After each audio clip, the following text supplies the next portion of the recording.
அஸ்ஸலாமு அலைக்கும். சதகத்துல் ஃபித்ரா தானே, சதகத்துல் ஃபித்ரா வந்து குடும்பத்தில் இருக்கிற எல்லாத்துக்கும் கடமை தானே. அது வந்து நோன்புக்கு வந்து தவறுகள்ல இருந்து பரிகாரமாக அமையும் இருக்குது.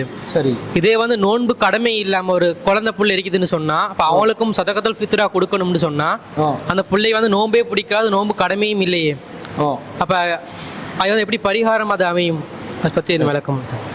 அதாவது அவர் என்ன கேட்கிறான்னு சொன்னா, சதகத்துல் ஃபித்ரா என்பது கொடுக்கணும் சொல்லி அல்லாஹ்வின் தூதர் ஸல்லல்லாஹு அலைஹி வஸல்லம் நமக்கு வழிகாட்டுறாங்க. அது வழிகாட்டும் போது நோம்புக்கு பாவ பரிகாரமாகத்தான் சதகத்துல் ஃபித்ரா என்று வருவதனால் சிறு பிள்ளைகளுக்கு ஏன் கொடுக்கணும்? சிறு பிள்ளைகள் என்ன நோம்பு கடமை அவங்களுக்கு இல்லையே, எதுக்கு கொடுக்கணும் என்று சொல்லி கேட்கிறாரு.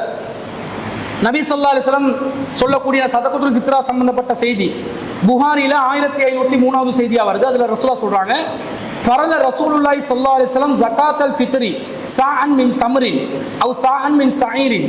ரசூல் ஸல்லல்லாஹு அலைஹி வஸல்லம் அவர்கள் சதகத்துல் ஃபித்ராவை நமக்கு வந்து பேரித்தம்பலமாக இருந்தால் அதுல ஒரு சாஉ அளவு, ஒரு சாஉ அளவு என்றால் இந்த 2 கைகளை சேர்த்து வைப்பது முத்து என்று சொல்லுவாங்க.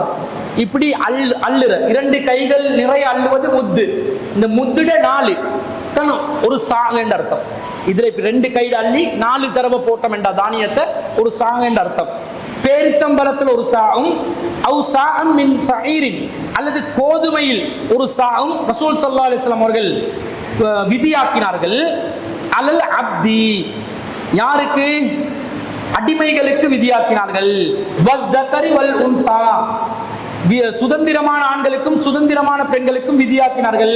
வஸ்ஸஈரி வல் கபீரி மினல் முஸ்லிமீன், முஸ்லிம்கள்ல பெரியவர்களுக்கும் சிறியவர்களுக்கும் நபி ஸல்லல்லாஹு அலைஹி வஸல்லம் அவர்கள் விதியாக்கினார்கள் என்று வருது. சிறியவர்களுக்கும் இப்ப விதியாக்கி இருக்கிறாங்கன்னு அர்த்தம்.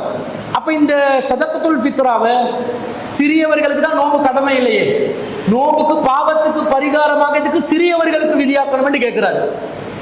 முதல்ல என்ன விளங்கிக் கொள்ளணும் என்றால், சதகத்துல் ஃபித்ரா என்பது நோம்புல செய்கின்ற சிறு பாவங்களுக்கு பரிகாரமாக மாத்திரம் வந்த ஒன்றல்ல.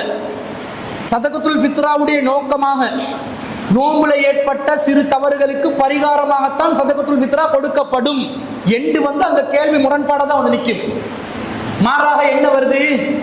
நோம்பில் ஏற்படுகின்ற சிறு பாவங்களுக்கு பரிகாரமாகவும் பெருநாள் தினத்தை ஏழைகள் சந்தோஷமாக கொண்டாடுவதற்கும் ரெண்டும் வருது. அப்ப 2வது நோக்கம் என்னது?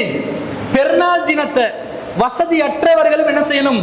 அந்த நாள்ல சந்தோஷமா நிம்மதியா இருக்கணும், பெருநாளை அவங்க குதூகலமா கொண்டாடணும். அதுக்கும் சதகத்துல் ஃபித்ரா கடமையாக்கப்படுகிறது. அப்ப அந்த ஏழை பாலைகளுக்கு பெருநாள் தினத்துல சந்தோஷத்தை ஏற்படுத்தணும் என்றா பெரியாக்கள் பிடிக்கிறதுல மட்டும் என்று ரசூலுல்லாஹ் விதிச்சா அதுல கொஞ்சம் குறைவு ஏற்படும். எல்லாரும் கொடுங்கன்றாங்க ரசூல் ஸல்லல்லாஹு அலைஹி வஸல்லம். ஒரு குடும்பம் சார்பாக வயிற்றில் இருக்கிற குழந்தைகள்லாம் சதகத்துல் ஃபித்ரா கடமையாகாது. சில பேர் அப்படியும் கடமைன்றான். பிரசவித்த குழந்தைகள், சிறு குழந்தைகள், கை குழந்தைகள், சிறுவர்கள், பெண்கள், ஆண்கள், குடும்ப ஒருவருடைய பராமரிப்பில் இருக்கும் அனைவரும் சார்பாக என்ன செய்யணும்? ஒரு சாகு அளவு தர்மமாக உணவுப் பொருள் கொடுக்கணும் என்று வருது. அப்ப இந்த மாதிரி எண்ணிக்கையை கூட்டுறாங்க ரசூலுல்லாஹ், தர்மத்துக்குரிய எண்ணிக்கையை கூட்டுறாங்க. சின்னவங்களுக்கு சேரும் போது 4-5 சின்னவங்க இருந்தா அங்க 4-5 சாகு என்ன செய்யும்? தர்ம பொருள் கூடும், நோம்பு தர்ம பொருள். அந்த தர்ம பொருட்கள் அதிகமாக ஏழைகளுக்கு என்ன செய்யலாம்?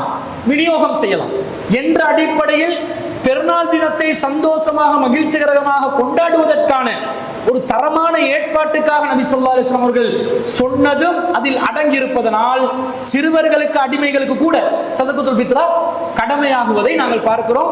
எனவே அது சிறுவர்கள் சார்பாகவும் சதகத்துல் ஃபித்ரா கொடுக்க தான் வேண்டும்.